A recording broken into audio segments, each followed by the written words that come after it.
Preview.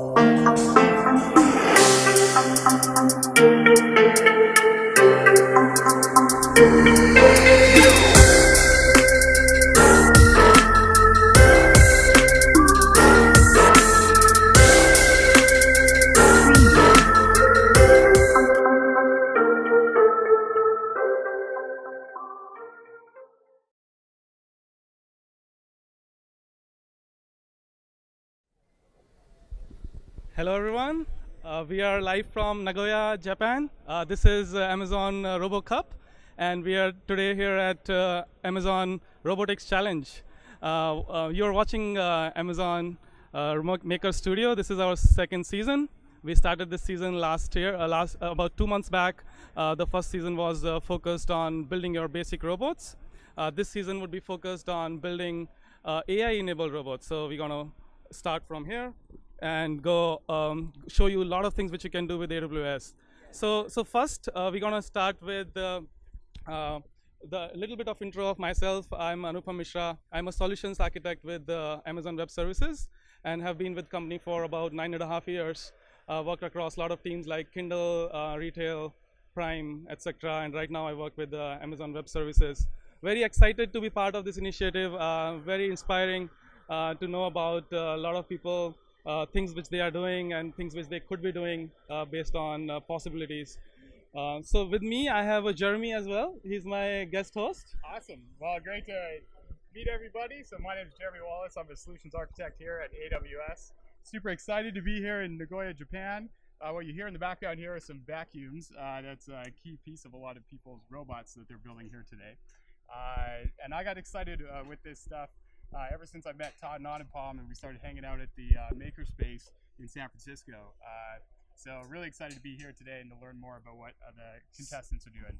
So what can they do today? Like when people are watching, can they ask questions during the show? Absolutely. So today I'm going to be monitoring the Twitch channel over my phone.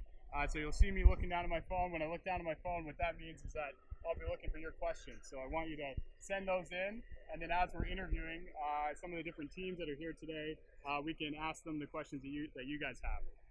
So if some of you have watched our last season, we have another host, Todd, who is unfortunately not with us today in Nagoya, but he's watching us live from China. So let me bring him on.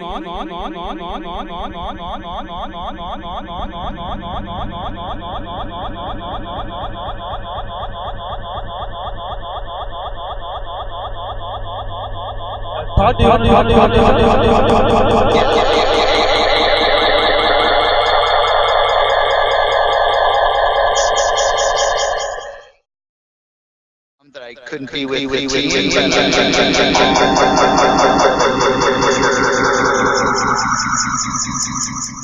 Sorry, we are having some difficulties with Todd talking, so I'll just talk about the AWS business development team focused on Internet of Things, and so I'm over here in China. I was at the Beijing summit a couple days ago. It was a fantastic event, and I'm here in Shenzhen to check out some interesting companies. So let me tell what Todd is telling. He's in Shenzhen, China today, and he's in one of the AWS summits. We do summits all around the world, and yesterday there was a summit in China. He's in the business development team, and he's covering some of the things there. So unfortunately, he's not on episode 1, but we'll see him from episode 2 onwards. Let's quickly talk about what this show is about. So our season 1 was focused on building cloud-connected robots. So where we build a robot where you can move your hand, and the robot replicates your motion using AWS IoT service.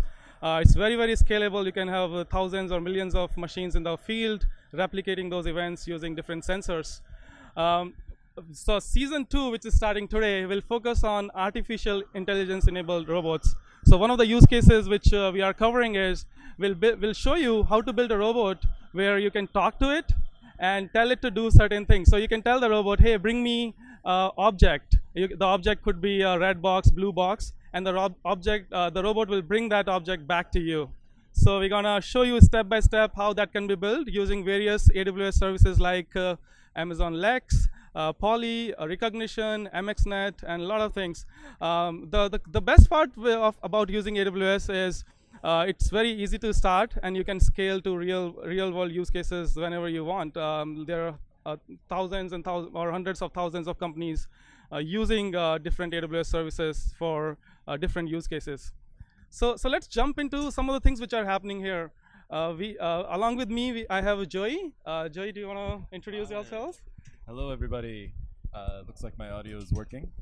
So I'm Joey Durham. I am the organizer of the Amazon Robotics Challenge, and it's wonderful to have you guys here. We're excited to be live on your feed. You guys are very brave for putting on a live feed with all this, robotics and setup going on around you. But so far, so good, which is fantastic. So can you tell participants or people who are watching for the first time, what is Amazon Robotics Challenge? Sure. So our contest is about grasping and manipulation. So how to get a robot to pick up and place all kinds of items, representative of the wide range of things that Amazon sells.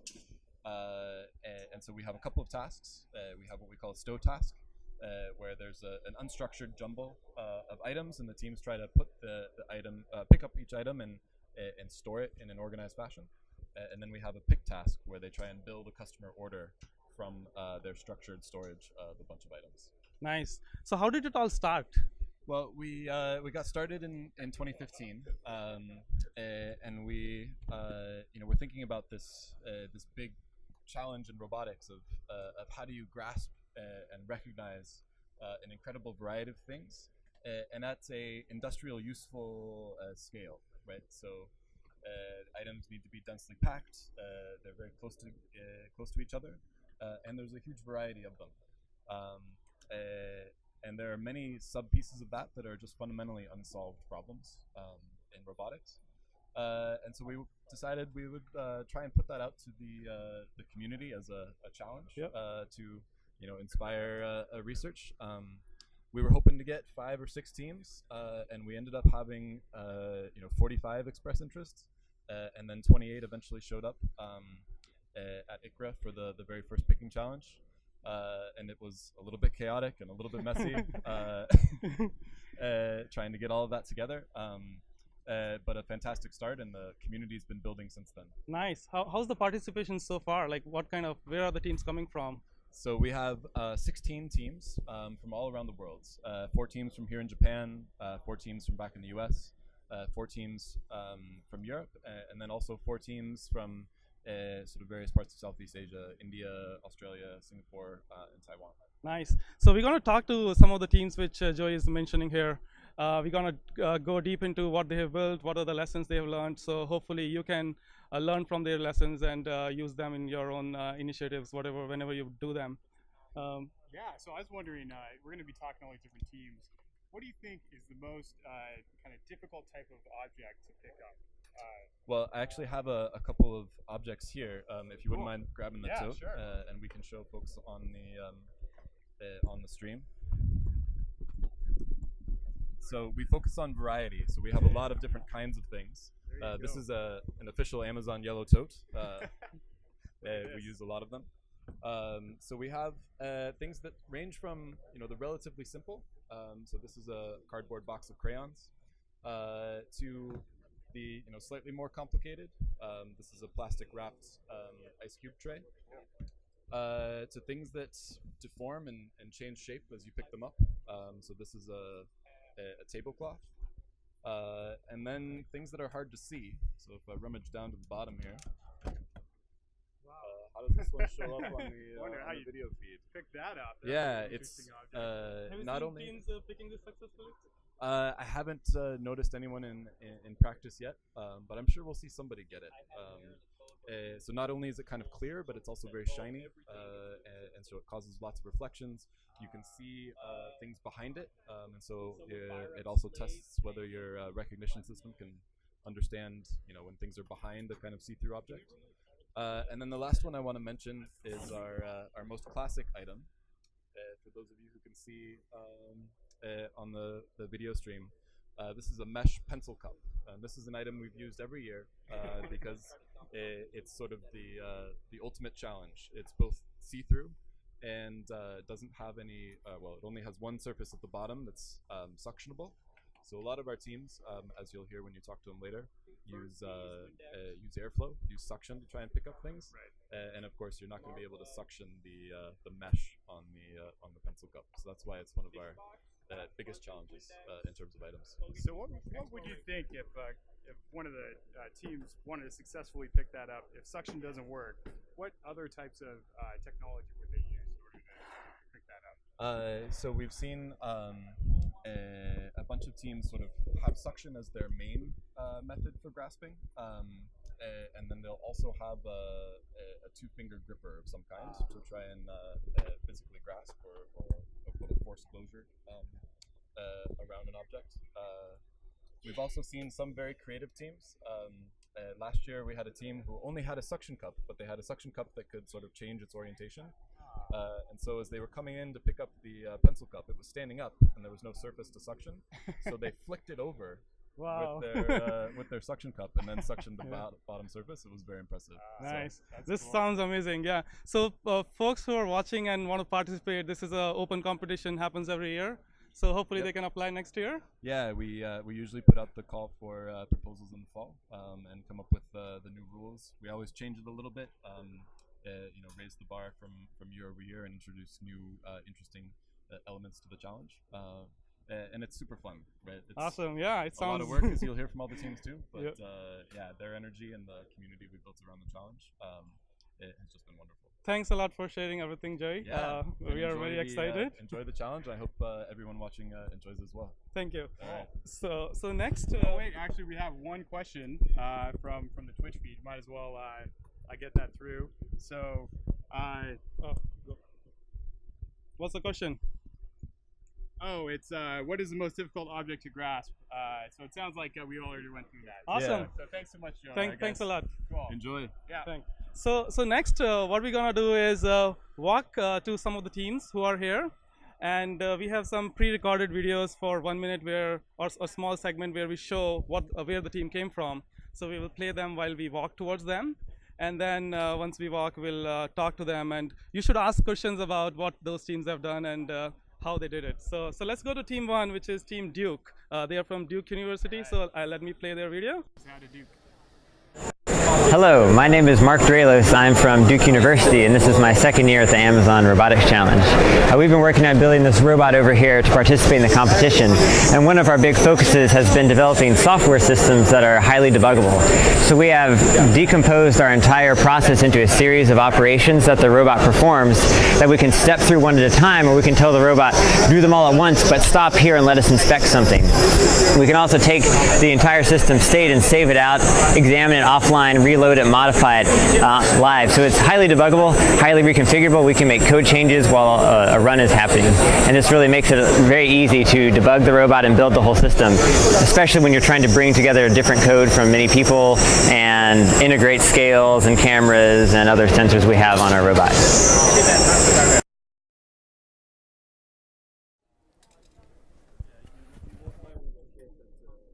Okay, so we are with Team 1 Duke now, and we're talking about what they have built.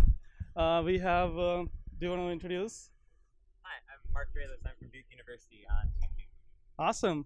So I think we already showed them what you have built at a very high level. There are some questions which people would have. For example, you talked about series of operations which your robot does, and that's your unique value prop. So can you talk about what kind of series of operations it does? Yeah, so the whole solution to the Amazon Robotics Challenge for our robot is decomposed into a series of operations that the robot takes. So these include things like taking a point cloud of a toad or the shelf, planning a route, executing a robot motion, reading scales. And so we have a finite state machine that advances sequentially through these operations, which we can step manually, or we can set an automatic mode to run as fast as possible. This makes it easy to debug, because we can back up, go forward, reload our state, all that. So walk me through an operation. So let's say there are a box full of items. Mm-hmm. What happens once your robot sees them? I see. So right now we're set up for a stow task here. So we have our stow and amnesty tote set up over there, with a series of fixed cameras that are looking at those totes, and then we have our storage system over here to the right. And the system starts by taking a point cloud of whatever container it's trying to pick from, whether it's a tote or a bin, and then it performs grasp evaluation to find graspable segments. It picks them up. Just keep it close. Yep. Picks them up, and it brings them over here where we have 2 cameras set up for an inspection station. It scans the item from the bottom and from the side, and then plans the route to pack it in. And so each of those steps, taking a picture, scanning it. Jeremy, do you want to show them the things which they have used on the camera? Sure. So Jeremy is gonna. So they have a weighing scale. So while Jeremy is showing it, can you show like how do you use these weighing scales? So we have 2 scales that are under the tote over there. Yep. Essentially 2 Dymo postal scales, and then under the storage system we have 2 actually 60-pound payload scales, so we can accommodate the full weight of items. And before we put an item in, we essentially tear the scales, set it to 0, and then when we put an item in, we look at the change, and we use that to inform whether or not we picked up the correct item or placed the correct item. So it's your verification mechanism. Like once you picked an item, you know, let's say it's 2 pounds of an item. You just confirm that did I pick the right one? Correct. And so our object recognition pipeline uses a deep learning network. Yep. Based on color and depth information, and then we filter the outputs of that based on a weight tolerance for our scales, and that really improves the accuracy of our object recognition system. Nice. So what sensors do you use in this? Like what are the different sensors you have? Our primary sensors are 5 SR300 Intel RealSense cameras. They're structured illumination depth cameras, and we use them to get the 3D information for all of our operations. And then we have the scales I talked about, and then we have some motors on our end effector for the vacuum swivel and a pincher, which we'll be using later, that have encoders on them, as well as limit switches to detect full travel. Nice. So what do you think about this challenge? So what are the difficulties you have, or what are the challenges where you think you wish you had found a solution? One problem we've encountered recently, once we got the system working well enough that we could reliably pick things up, is that sometimes we pick up 2 things at once. Like if you pick up the ice cube tray, and there's the pencils laying on top, and you pick both up, then you got to distinguish 2 of them at our inspection station here. You have the sum of the weights to deal with, and so it doesn't match, and that can be really tricky. And that's something that really only happens when you're good enough at picking things up that you get 2 at once. Nice. Yeah. So for people who want to build robots like you, how would they build it? I think mainly from a sort of overall systems perspective. Yeah. So we have a bunch of different components interacting together, and so we tried to bring commercial off-the-shelf hardware like this industrial robot arm, the cameras, the scales, and then we focus most of our efforts into software development to bring these components together. What software pieces you are using? So we're using Python for the majority of our software, and I believe there are some C++ elements for speed performance. Nice. We're using a lot of off-the-shelf libraries like CLAMP for motion planning and robot modeling, PCL for point cloud processing. Nice. Thank you very much for participating. Jeremy, are there any questions on chat? Okay, yeah, let's check the chat. Okay, it doesn't look like any questions on chat yet. So I have a quick question. And so for you guys, what do you think is going to be the most challenging object to pick up? And how does your, I guess, robot interact with those challenging objects? So the most challenging objects for our system are those that are not easily suctioned because we have a hard time grasping them. Right. For example, the bag of marbles, we can't suction very well except if we get it right on the tag. Right. And then there are also a set of items that are not easily perceived by our structural illumination cameras, like the wine glass, which is completely transparent, and so we see right through it. And so, like if we put maybe the speed sticks inside the wire mesh cup, we're going to see the speed sticks, not the mesh cup, and that's going to cause problems. Cool. Yeah, that's a good confusing item. Yeah. Absolutely. Yeah. Okay, so maybe we want to head over to our next station. So thank you so much, Mark. All right, thanks. Pleasure for your speaking time. with you. Yeah, you too. Yeah. Thank you. So let's move to our team 2, which is Team MC Square. We're going to play their video, and we're going to go to them next. Hello, this is Yuki Astomai, a team leader from team MC Squared. We have over 30 members from Mitsubishi Electric Corporation and 2 Japanese universities, Chubu University and Chukyo Universities.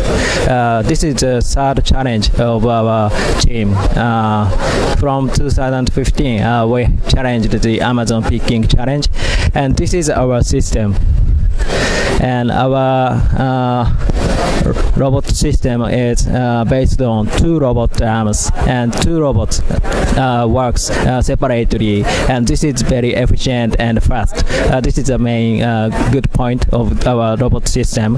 And we have 3 robot hand, and on the situation we choose the robot hand.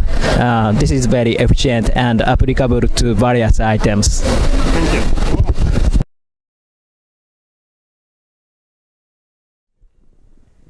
So now we are with team 3, MC Square. All right. Awesome. Jeremy, do you want to ask the questions? Sure. So we're here with Team MC Squared with Yukiyasu Domai. Yeah.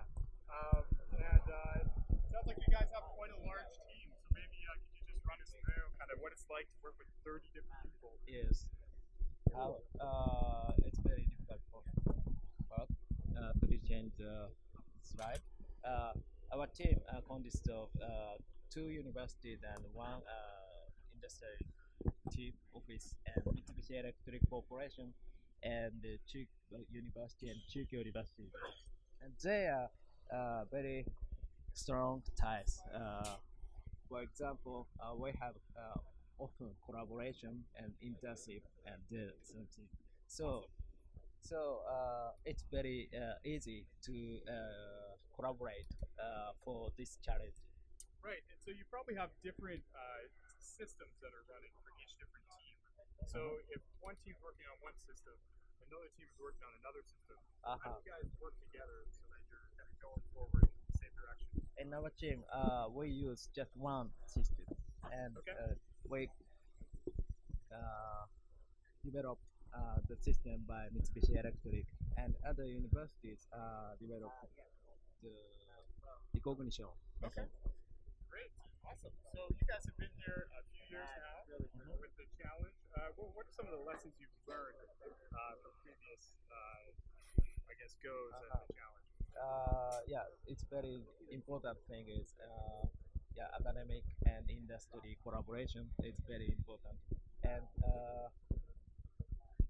it's very difficult point is system integration is very important to develop new technologies. Awesome. So maybe walk me through what's happening here. We have looks like 2 different arms that are working together. So how do those 2 arms work together? What's your mechanism? Okay.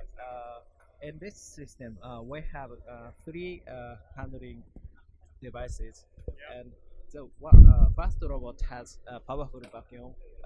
It's able to catch a rough surface, and the second robot has a slim vacuum and gripper. It is applicable to narrow space, and we can change the grippers depending on the situation. Awesome. Cool. And then the other thing that you guys have, I think, is a 3D cloud to kind of identify objects. Let's bring in Hiro. So, Hiro, can you walk us through the 3D point cloud and how that works, and how you integrate one of those with this type of system so you can pick up objects? Okay, all right. Our vision system consists of the first object detection and recognition using the RGB camera, and then we use the depth image to detect the glass point based on the primitive shape of picking. Awesome. So you're able to determine which object is larger. First, we apply the single shot of convolutional neural network for object detection and recognition, and it works very well.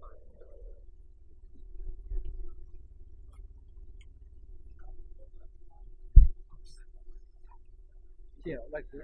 Okay, cool. This is the results of the Ah. recognition based on the CNN. So just in case you can't see it, what we're looking at here is basically all these different objects, and they basically have bounding boxes around each one of the objects. Yeah, that's right. That enables us to determine what it is. Yes.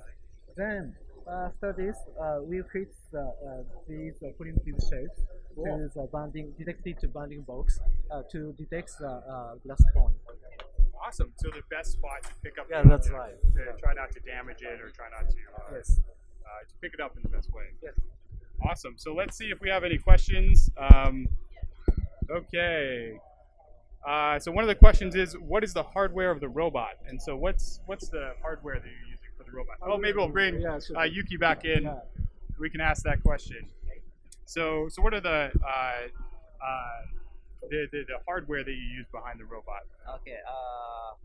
Our team uses large industrial robot arm, and the load capacity is about 30 kilograms. And this is very reliable system, being based on our office's FA products.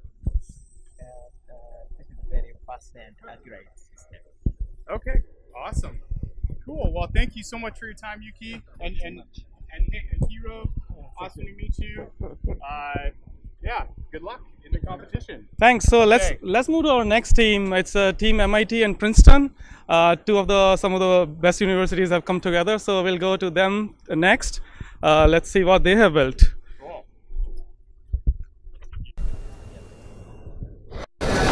Hello, my name is Alberto Rodriguez. I'm lead for Team MIT Princeton. As you can see, we're bringing a very large industrial orange arm from ABB. They're currently replacing the gripper, which I have one here with me, as you can see.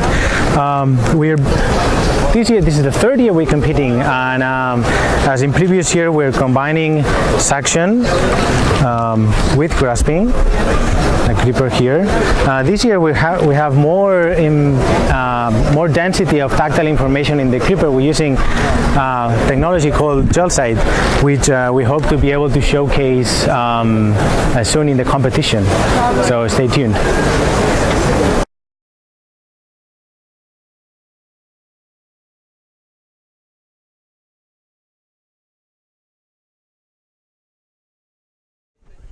Awesome. We are here at Team MIT. We'll just reposition ourselves. So let's go there in the back.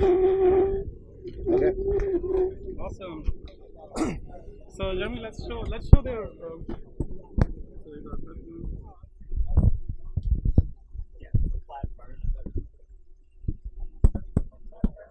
Awesome.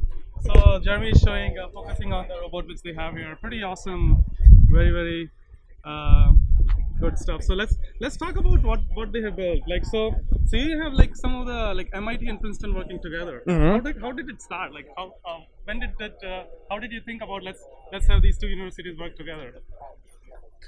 So the main thing is that we are a manipulation lab. We really don't know that much about vision, so we could try to do it ourselves, but we knew, oh, is that here?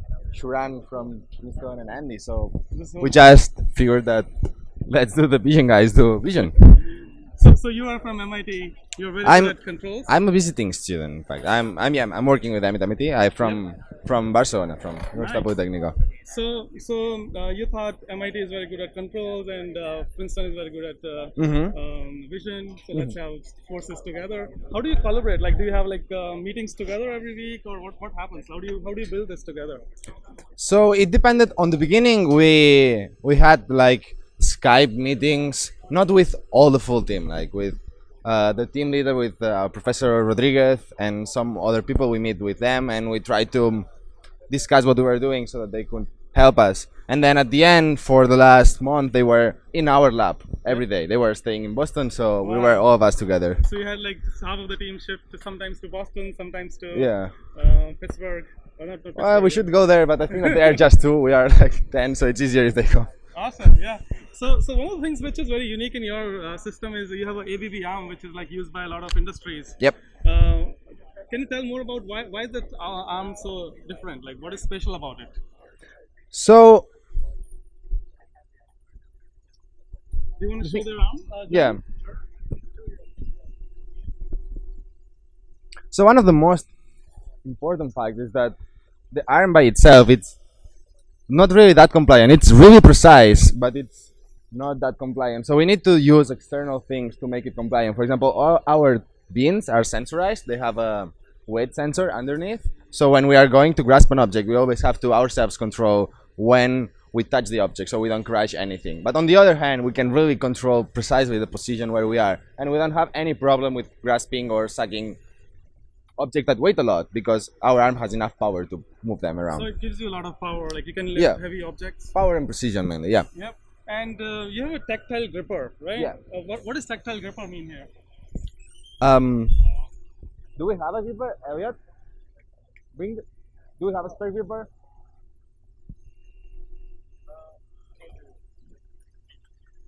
So they have built a gripper yourself, right? How did you build this?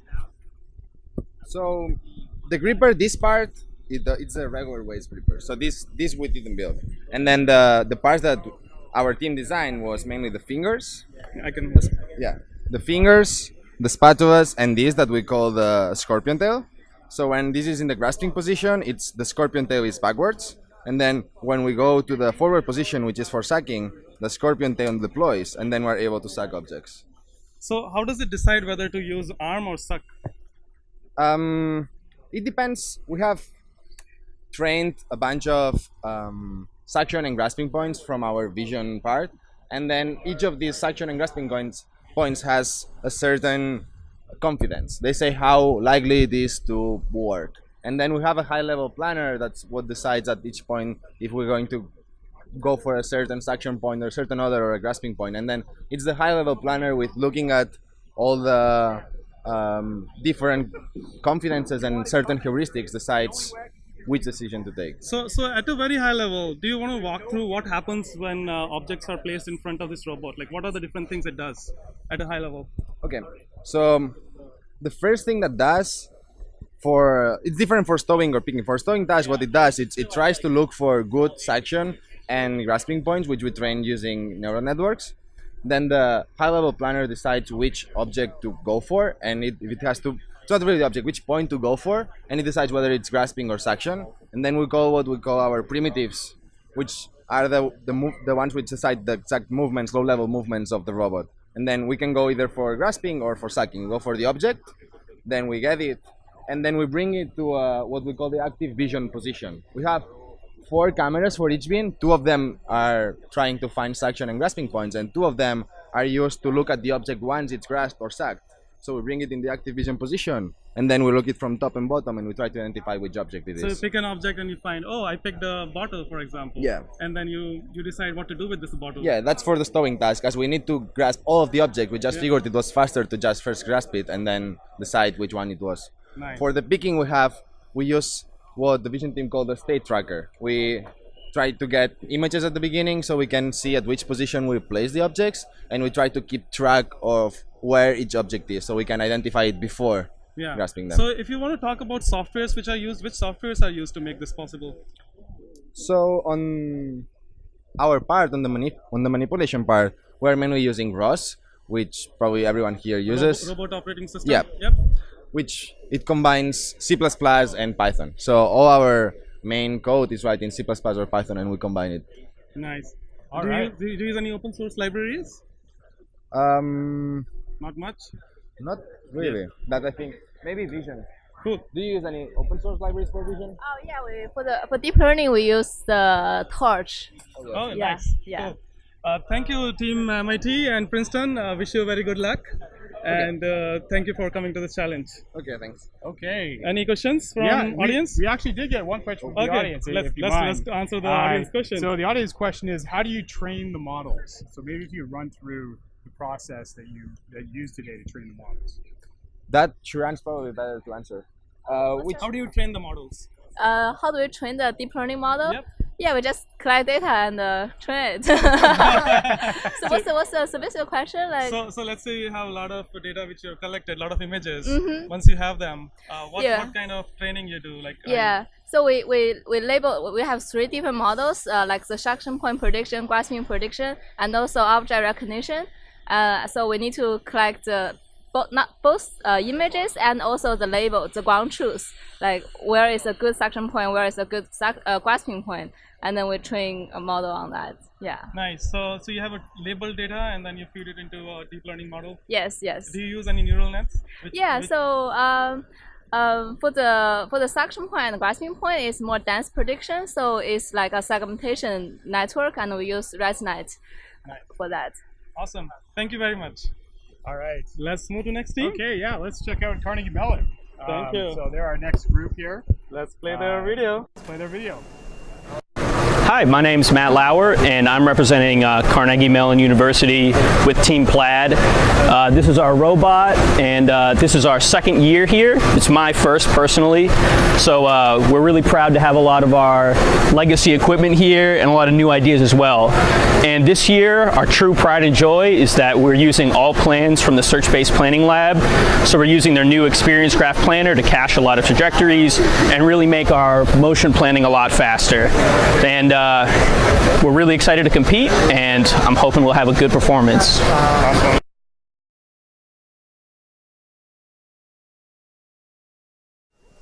Okay, we are at Team CMU now.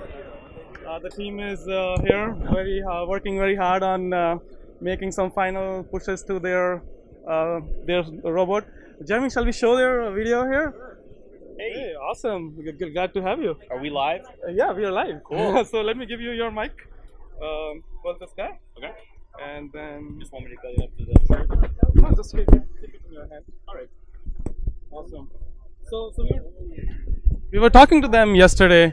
A lot of things they have done. So one of the things which we heard about was you have a search-based planning lab at CMU. What is that lab? So they're the lab that sponsors us, and they do a lot of things that involve like motion planning, and also one of our students here, he's working with deliberative vision. So just about any problem that can be solved with like a search space, SBPL works with. So can you give an example of a problem search-based planning lab solves? So on our robot right now, they're solving our motion planning. So what we use now is the Experience Graph A-Star Planner, and that was written specially for this project. And it's a really cool piece of hardware software where you can cache trajectories and sort of reuse the experience that you've gained as you move the arm.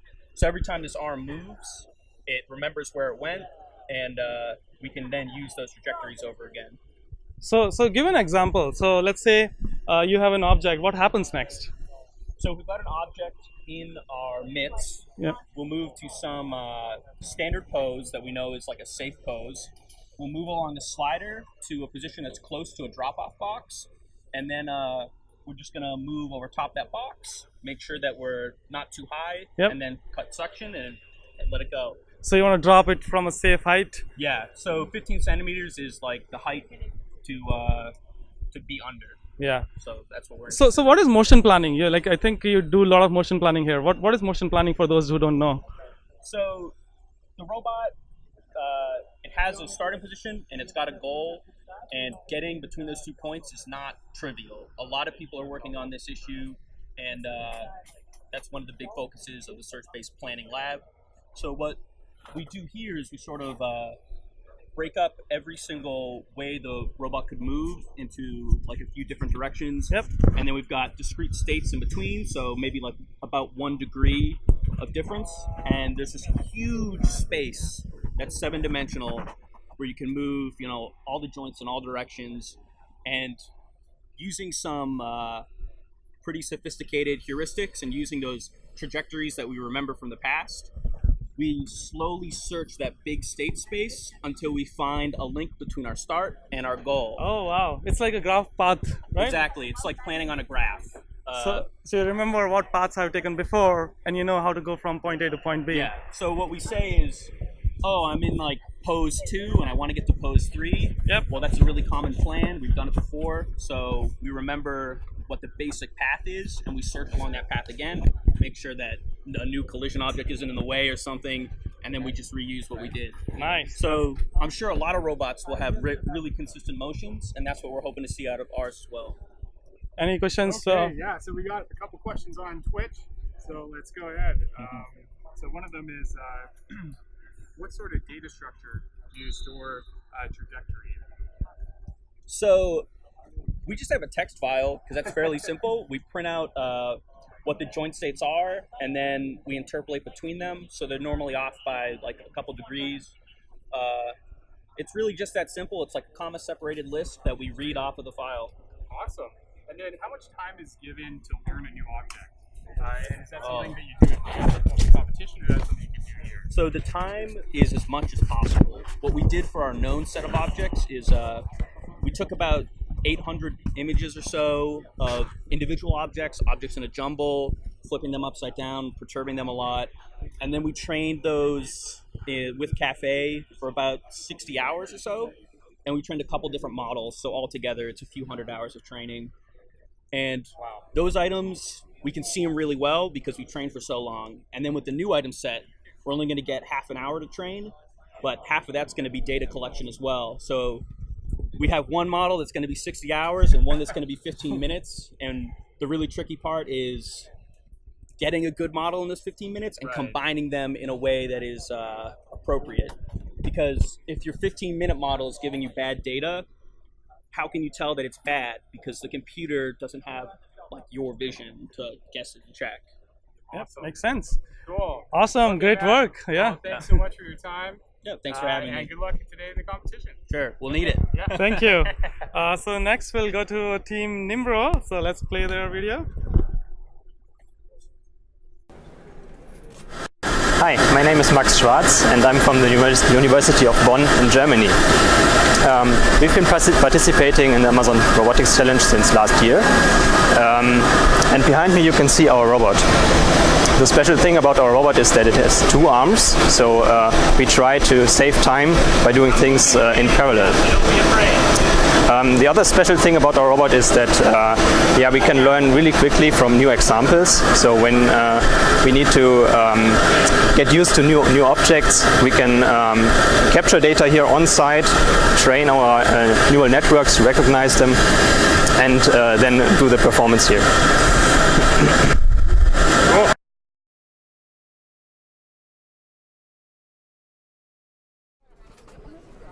Okay. We are with Team NIMRO now. Do you want to give a quick intro? You're from Bonn University? Yes, we are. University of Bonn, Germany. Awesome. So can you talk about what you have built here, like at a high level? Yeah, so we obviously built a system for the Amazon Robotics Challenge that is behind me now here. And it consists of two arms which can pick objects simultaneously. So we try to save a lot of time by doing that. And we also focus on quick learning from new examples, right? We have new objects that we get just before the competition and we have to get used to them. So that's part of our process here. Nice. So you do a lot of neural networks here, right? Yes. What does your neural network contain? Like just tell about what your learnings are so far. So and I think we should show their screen. They have a very nice I can just put this down. Yeah. So we are using a segmentation pipeline for detecting the objects, and we are training it online as we introduce new objects. And you can see this process on the screen now. So we take old scenes that we captured before and place segmented objects on top of that to train the pipeline. And this data capture takes place over there on a turntable. Oh, nice. So you have a rotating platform where the objects move and you're taking a lot of photos. Yeah. Once you have the photos, what is next? What happens next? We do a simple background subtraction step. So we capture one frame without the object and then with the object, and by the difference we can tell which pixels belong to the object and which not. Yep. So this gives kind of automatic annotation. And then we randomly place these segmented objects into old scenes and train the network with that. So if somebody has to build a system like yours where they have a lot of objects and they want to detect those objects and find out what objects are in a given tray, how would they do it? Like what recommendation you would have? How should they start? Yeah, so I think you can actually use any recent segmentation network architecture and train it on these scenes. the important thing is to make use of pre-training, right? So you don't want to learn from scratch. Yeah. You want to take some pre-trained feature extraction pipeline and maybe train it on similar scenes to what you will get, and then train it on the live new objects. So you have a test data, then you do some training on that, and then finally you test it and see how it works. Yes, yes. So we have a data set from last year's competition, which was the first time we participated, and we used that to validate our approach this year. Nice.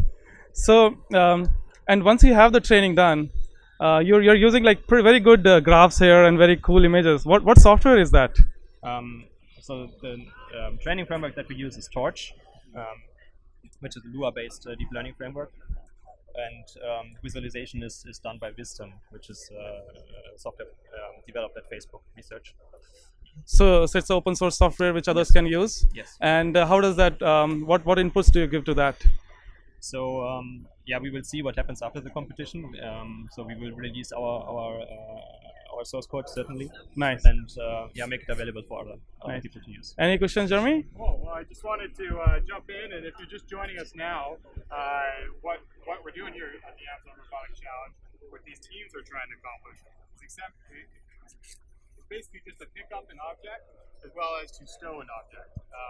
So maybe just for people who just joined us, run us through kind of the key challenges that you face when picking up objects, in particular to prevent an object from getting destroyed. So obviously you don't want to have really hard suction, which is going to end up with broken packaging. So run us through what you do to delicately pick up these objects to prevent them from being damaged. Yeah, one of the key challenges is the diversity of the objects, right? So some of the objects you can pick up using suctions, some you have to kind of pinch or grasp. So we have like 4 or 5 different strategies of picking up objects, and we try them during the run in sequence. And one problem is that for some objects you actually don't have geometry measurements because they are reflective or transparent. Right. So you have to kind of guess where you can actually grasp, and that makes it really tricky. Okay. Yeah. Cool. Where to grasp, right? Like the object has a lot of surface area. So what is the best place to pick? Yeah, so our strategy is to use 2D information as much as possible. So we try to predict a grasping spot on the 2D RGB image, and then try to figure out where that actually is in 3D, using the data provided by Amazon and our geometry measurements. Okay. Awesome. Awesome. Good. So, well, thank you so much, and good luck in the competition today. Thanks for your interest. Thank you. So let's move to our next team, which is Team Robotic Vision. They have done a lot of work around vision. So let's show where the team is from. Let's play their video.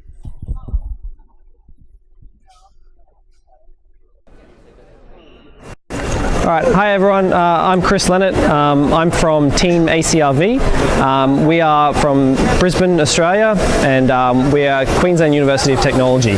So we've got a Centre of Robotic Vision there at the university, and we've built this robot to do the Amazon Robotics Challenge. We call him Cartman, so he's a Cartesian manipulator, and as you can see him doing his thing right now. We've been really focused on the problem of semantic segmentation with the robotic vision, but we also wanted to tie it with a nice design for a Cartesian manipulator. So we've got a team of undergrads and PhD students here and research fellows who we put together to try and solve the problem. We've been working on this for maybe over a year now, and we think we've come up with a really unique solution.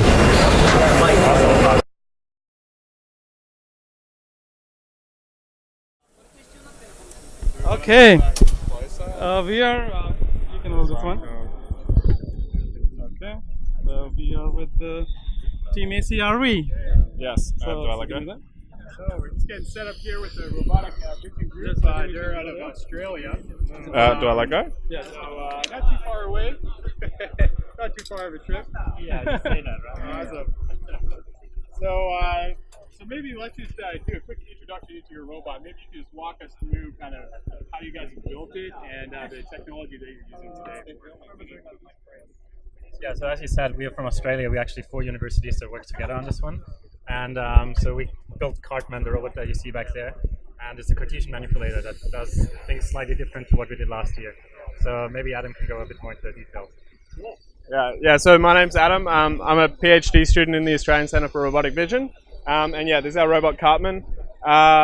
So we decided to build this robot from scratch specifically for the Amazon task. We started designing it about a year ago. Last year we entered the competition as well and used a Baxter robot. It's not really suited to this kind of task, whereas this one is completely purpose-built for it. So as we said before, Cartesian system, just like a big gantry, and then on the end we have a wrist with 3 motors there. So each of our end effectors has 6 degrees of freedom, so it's able to grasp objects in any orientation, in any point within the robot's workspace. Cool. So one thing you guys mentioned was semantic segmentation. Mm-hmm. Could you just run us through what that is and how you guys use that to ensure that you're picking up the right object? Yeah, sure. Yuxi, you want to answer that one? Sure. So semantic segmentation is just a way of how do you make sense of an image. Right. So one of the problems that we have here is you get an image from a camera which is mounted on the wrist, but you see a clutter, like basically the box. You can actually see the box is full of stuff. So you need to figure out which of the pixels belongs to which object. So you want to have a per pixel information of like, this is the object that I want to pick, this is the object that I want to pick. So what we do is we actually train a deep neural network. This is what we do, like everybody's doing these days. Everybody's doing this these days.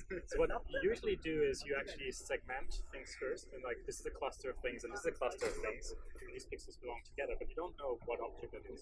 And then in the second stage, you take those pixels and say, oh, those pixels look very similar to like a binder or a teacup or something. So what we actually do with the semantic segmentation approach is that the whole network does one step. So it does at the same time the classification and the segmentation. Awesome. That makes it really easy. Sure. That's our hope. Yeah. When it works. Awesome. So you guys have a big research branch. Can you just run us through some of the research that you do there and how that research has informed your project? Yeah. So as I said, we are basically a center funded by the Australian national government. So we have 4 universities involved, and we are in Princeton. We have people in Monash, Melbourne, ANU in Canberra, and in Adelaide.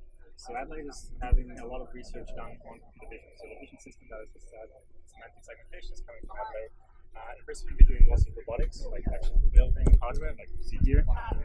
The center itself has done lots of really interesting things in the last 3 years, from a robot, an underwater robot that actually monitors the reef and inspects the coral reef, and so it does a mapping of where corals are dying, for example. We have built a capsicum, so that's sweet pepper harvesting robot, so the robot goes on the field and picks things. We have done lots of visual SLAM research and localization and mapping, so there's lots of different avenues from like scene understanding all the way to actually making a robot move based on the visual information that it gets. Wow, that's really cool. Awesome, guys. So I've asked this to a few people, so might as well ask you. Which objects do you think is going to be your kryptonite? So what's the one that's going to be hard to pick up? So I think there's a different level of kryptonite for visual perception and for grasping, right? Yeah. So to be fair, the Rolodex is something that lots of people have argued is hard, and so that's like the pencil holder with like all the holes in there. So visually perceive, especially depth on where that object is tricky. The same with like see-through, like a cup, right? Like yeah, that seems to be what everybody's saying. Is when it has a see-through cup or something like that, then it's going to see the object that's underneath it. But surprisingly, that's easy to attach a suction cup. Yeah. Right. So it's easy to manipulate once you actually know where it is. Right. So you move it aside, and then you pick up the one below it if you need it. Okay. So specifically for transparent items, we find that our network can tell what they are really well, even with other items seen through the back. The key issue is you get no depth information on it, or incorrect depth. Right. You get the depth at the bottom of the transparent item, not the top where you want to grasp it. So what we do instead is we just keep lowering the arm and read the sensor for suction, or read the sensor. We've got scales underneath, and the second they trigger, that's when we stop and we know we've grasped the item, and then we lift it up. So while it's hard to perceive sometimes, it's not necessarily hard to sort of attach yourself to it, right?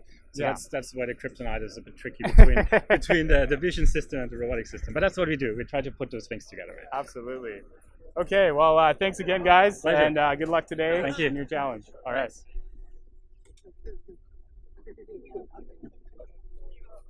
Awesome. So thanks everyone. So these were only a handful of teams which we showed today. We have probably almost double of the team which we showed, and there's some more here. We're not going to talk to all of them. As you can see, there are a lot of them which they have built very big display systems. Some of them have a lot of applied robotics systems. Some of them have built custom robots. There are more you can see later. But what we wanted to show you was how you can build similar robots with very little work and also scale them to very good use cases. So we have a service called Lex, which you can use to build custom bots where you can speak to it and the bot can understand and do custom actions for you. Similarly, we have a service where you can give images to it and it can detect objects in those images. So we're going to use a lot of those over next 5-6 weeks. We will show you how to build a robot which can understand what is being said and also look around and detect objects around it. So this program comes every Wednesday at 4:30 p.m. Pacific time. So if you're in a different time zone, just think of it as a Wednesday, same time next week. We will show you how to build your own robot step by step. If you want to look at some of our previous videos, just search for AWS Maker Studio in your favorite search engine, and hopefully you'll find a lot of content. Right. And then I just want to say, we know there's some audio issues there at the beginning. What we're going to do is we're going to get all that info that we got from the MC Square team, and we're going to post it on our Makerspace channel. So you'll have a capability of getting information about what a 3D point cloud is and kind of how they've used it. Yeah. And one more thing is, so Amazon Robotics Challenge is a small piece of Amazon RoboCup. There are a lot of other things happening here. So over the next few days, we'll talk to a lot of other teams, learning from their experiences, how they build their robots, and share with you next week. So stay tuned. Awesome. Thanks for watching. All right, thanks for watching, guys.